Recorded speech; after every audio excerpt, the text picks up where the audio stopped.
Can I just say one thing firstly? I love the name Eat Sleep Boxing Repeat. Welcome back to ESBR Boxing's YouTube channel in partnership with sharpbetting.co.uk, your home of betting tips and analysis, not just on boxing, on plenty of other sports too. So please do check out their site in the description below. But we are here in final prediction mode. Annie has joined me, and we are talking about the heavyweight fight happening on the Ben Whittaker-Liam Cameron 2 undercard. Frazer Clarke is back in action as he faces Ebenezer Tetteh.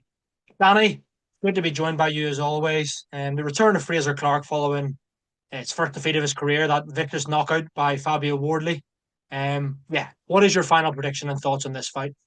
Yeah, I'm sure we'll go into more detail in the minutes that follow, but it's a Frazer Clarke win. Obviously, there are question marks over what that brutal KO loss, as you say, to Fabio Wardley will have done to Frazer Clarke, both mentally and in terms of the physical side, his punch resistance. But that being said, I expect him to beat Ebenezer Tetteh. I think most people probably do. I actually think it'll be a points victory for Frazer Clarke. I think he'll be tentative early on, especially against Tetteh, and who can blame him for being tentative if he is? It was such a chilling knockout, Fabio Wardley. And Tetteh, he showed he's got a bit of heart, decent chin against Dillian White, although obviously there are question marks over what Dillian White has left. And Tetteh will know that if he wants any more sort of paydays against British heavyweight, he can't just go over and get bowled over in a couple of rounds. So he'll be keen to give a good account of himself and hear the final bell, and I think he will. So I'm going Frazer Clarke by a wide, probably shutout points decision.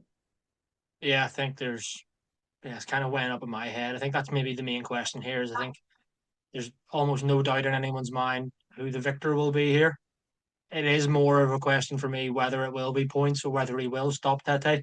Obviously, he does only have two defeats. If you look at that record, the Dubois and White, the Dubois one was what, a one round demolition by a good few years ago now, and then that White one, as you mentioned, was what, in December, I think it was, and wasn't it a round seven retirement? So you look at that and you think, well, he's technically been stopped in his both defeats against British heavyweights. Where does Frazer Clarke compare to both of them? Out of the three on paper, you'd have Frazer Clarke as the weakest. I would say, just based on body of work and what he's done in the pro game.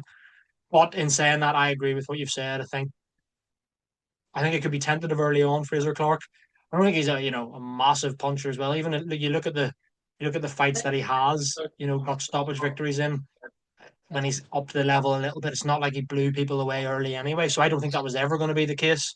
I don't think he'll blow Ebenezer Tetteh away. I do think that if he doesn't knock him out, there will be more questions than answers, to be quite honest. Um, but in saying that, I can see a world in which Frazer Clarke does win this on points. I am going to go for a stoppage though, just because I think he needs it. Frazer Clarke, to be honest, for himself and just kind of to show that he is still relevant.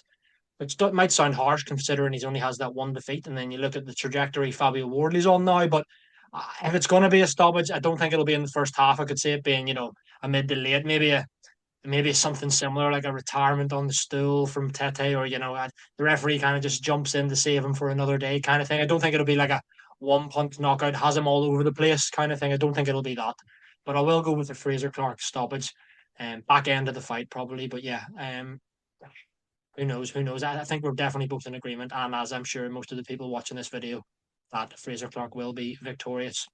In terms of next steps, if he is to win against Ebenezer Tetteh, obviously that fight happening, Easter Sunday, so plenty of months left of the year. How do you think an ideal remainder of 2025 would look like for Frazer Clarke and beyond that? Like, how far can he go, really? I think he's got a lot lower ceiling now than you would have said maybe certainly at the start of his career. Time not really on his side. I think there's a queue ahead of him, even at domestic level now, certainly at world level. So I think maybe a Saul Bakers after this. I don't think you rush him back in with a big puncher. And then if he comes through someone like Saul, you look at potentially the winner of the David Adelaide Jamie TKB fight for the British. But in terms of world level for Frazer Clarke, I can't see it. Personally, I don't think he'll fight for a world title, let alone win one. I think his ceiling is probably sort of top end of domestic level. Maybe Joe Joyce if Joe wants to carry on, which it sounds like he does, but that's a fight that has no real ramifications for the top end of the heavyweight division, if we're being honest. And I think that's where Frazer Clarke's ceiling. And happy to be proven wrong, because Frazer Clarke seems like a lovely fella anytime I've met him, been around him. But just living in reality, I don't think he goes to world level personally. Yeah, I mean, I do agree with you, and that's no disgrace as well. It's not a Of course criticism. not. It's not a criticism of fighters saying that he's not going to get the world level. It's just being realistic. I think that, yeah, that one you mentioned, if it looks like David Adelaide and Jimmy TKV are going to rematch for the British title, that's an avenue I could see him going down, provided provided the promotional situation, and don't think that would be an issue now anyway. But yeah, I could see that being a good fight for Frazer Clarke. I mean, I can see what you mean about another one against the likes of Assault Akers, but then I don't know what that would maybe really do for him. I don't think he needs that at this stage of his career. Like, he's not a spring chicken, Frazer Clarke, either. So I think the likelihood for me I would probably see him, maybe win this and then maybe just fight the winner of Adelaide and Jamie TKV straight away for the British. Is that something that could happen? Who knows? Who knows? Just to finish the round off, mate, before we finish, if he was to fight the winner of Adelaide TKV, their rematch, would you make Frazer Clarke a favourite, or do you think could you see him coming unstuck there?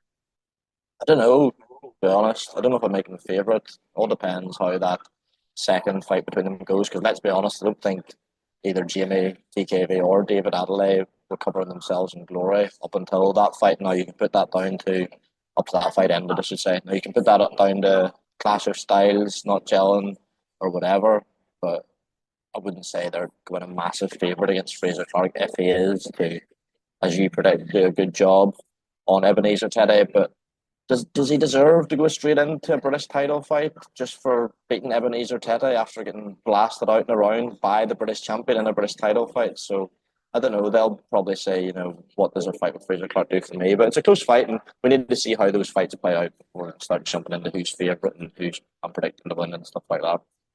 Totally agree, mate. Totally agree. That's a good place to end it. Danny, thanks as always for jumping on, mate. If you're watching this video and not doing so already, please do subscribe to the channel, like this video, let us know in the comments your thoughts on this fight, and we'll speak to you again very soon. Danny, cheers, mate. All the best. No bother, Paul. Thanks.